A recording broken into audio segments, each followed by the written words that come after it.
Royal Fairytale. Princess Leonor and Prince Christian's hidden love story finally revealed. Sparkling Heart, Denmark, Spain. Royal lives are built on protocol. Every step planned, every smile rehearsed. But sometimes, destiny doesn't follow the rules. Behind palace walls and royal traditions, a secret story was blooming.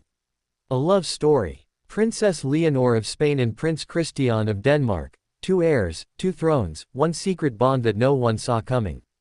Now, the truth is finally out. And it's nothing short of a royal fairy tale. It began quietly, far from the eyes of the world. Two young royals meeting not as symbols of power, but as people, curious, gentle, and unsure of what the future might hold. In 2023, during an international youth summit in Oslo, their paths first crossed. It was supposed to be a brief diplomatic encounter, a photo, a handshake, a polite exchange.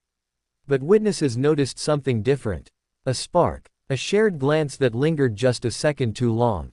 At first, it meant nothing. Both returned to their royal duties, Leonor to Spain, to her rigorous military training and academic responsibilities, Christian to Denmark, where he was slowly taking on more public engagements beside his parents. Yet that first meeting stayed with them. 2 months later, at another royal gathering in London, fate brought them together again. This time, the connection deepened. Leonor, who had always been reserved, found in Christian a rare kind of warmth. Someone who didn't treat her like a future queen, but like a friend. Christian, known for his charm and easy humor, was struck by her calm intelligence and sincerity. What began as formal exchanges soon turned into quiet, private conversations, messages shared through secure royal channels, letters exchanged during official trips, and discreet calls during late evenings. Those close to them say the bond grew naturally, slowly, not a rebellion, but an understanding. Both born into privilege, yet bound by pressure. Both aware that every decision they made would someday define not just themselves, but entire nations. And yet, for once, they chose to live something that belonged only to them. As 2024 unfolded, the whispers began. Royal observers noticed coincidences that felt too perfect to ignore.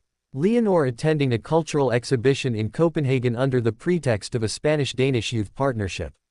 Christian spotted at a private dinner in Madrid, just days after Leonor returned from the academy. The press brushed it off as coincidence. But insiders knew better. By spring, their friendship had quietly evolved into something more tender. A secret romance protected by layers of discretion.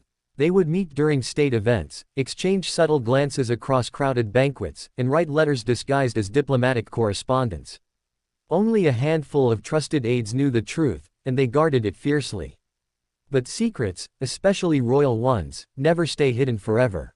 In late 2024, an observant journalist noticed a delicate gold bracelet on Leonor's wrist during a televised ceremony, the same bracelet Christian had been seen wearing weeks before. Social media erupted with theories. Was it a gift? Was there something between them? The royal households remained silent. But silence, in the royal world, speaks volumes. Still, the two young royals pressed on, undeterred.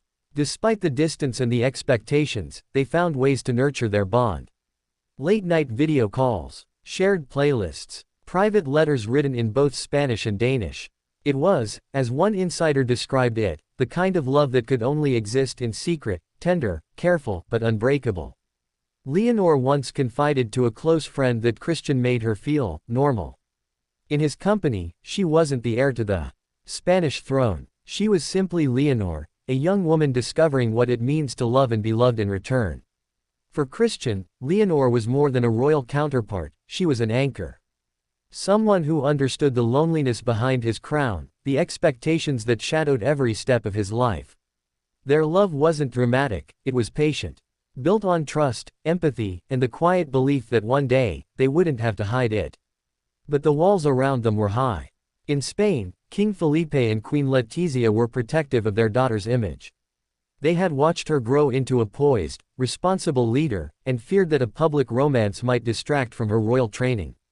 In Denmark, Crown Prince Frederik and Crown Princess Mary were cautious too, not opposed, but mindful of the attention such a relationship would attract. For months, the two families maintained silence. Behind the scenes, however, there were conversations, careful, delicate ones. Could a relationship between two heirs be possible without creating political tension? Could love survive under the gaze of two nations? The turning point came during a private royal event in Copenhagen, early 2025. Leonor, attending under the guise of a cultural visit, spent 3 days with the Danish royal family. Those close to the palace say it was the first time the two families openly acknowledged what everyone had quietly known for months. Leonor and Christian were in love. It wasn't just affection, it was mutual respect. Both understood the magnitude of what they represented. They weren't trying to merge thrones or challenge tradition. They simply wanted permission to love openly, without scandal or secrecy. By mid-2025, the story broke, gently but powerfully. A trusted royal correspondent revealed the truth. Princess Leonor of Spain and Prince Christian of Denmark had been in a committed relationship for over a year. The world was stunned. Across Europe, headlines celebrated the revelation as a modern fairy tale. The future Queen of Spain and the future King of Denmark, a love story that bridged nations. Social media erupted with admiration. Young people saw them as symbols of hope, proof that even in the strictest royal systems, love can find its way. But not all reactions were kind. Some in Spain's conservative circles expressed unease. They feared the political implications of such a union, questioning whether the monarchy should allow emotional decisions to influence royal duty. Others accused the press of invading Leonor's privacy, reminding everyone that she was still navigating her path as heir. Denmark, in contrast, embraced the story with open arms. The Danes, long accustomed to a modern and transparent monarchy, viewed the romance as a continuation of their royal family's legacy of marrying for love. After all, Queen Mary herself had once been a commoner from Australia who captured a prince's heart. But through it all, Leonor and Christian remained composed. No official statement, no interviews, just a quiet confidence that spoke louder than words. Their silence became their protection, their grace their strength. Those close to the couple say their relationship continues to thrive, even under scrutiny. They share similar values: humility, service, and an unwavering sense of duty. Together, they represent what many see as the new face of royalty, compassionate, grounded, and guided by the heart as much as by responsibility. Their story isn't about crowns or kingdoms. It's about two people born into extraordinary circumstances, daring to live an ordinary emotion, love.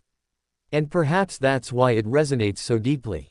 Because behind the titles, the ceremonies, and the centuries of tradition, they remind the world that royalty is still human. That even the most guarded hearts can find a way to connect. In private moments, Leonor and Christian dream of a future where their love can exist freely, not hidden, not questioned, but celebrated. For now, duty calls them back to their separate worlds.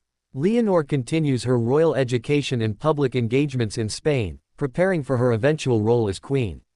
Christian steps further into his responsibilities in Denmark, representing his nation with poise and maturity. Yet between them, an unspoken promise remains: to meet again, to hold on to what they've built, and to prove that love doesn't have to defy duty to be real. Those who have seen them together describe an unmistakable connection, the kind of bond that doesn't need words. A glance, a smile, a quiet gesture across a crowded room. The signs are small but powerful, and they tell a story of devotion that even centuries of royal protocol can't suppress. Today, Europe watches them with fascination, admiration, and a touch of envy. For in a world of arranged expectations, they chose something rare: authenticity. A hidden love story now revealed, a royal fairy tale unfolding before our eyes. Princess Leonor of Spain, Prince Christian of Denmark. Two thrones, one heart. Their story isn't just history in the making. It's a reminder that even in the world's oldest institutions, love remains the most powerful force of all. Because crowns may define them, but love will always unite them.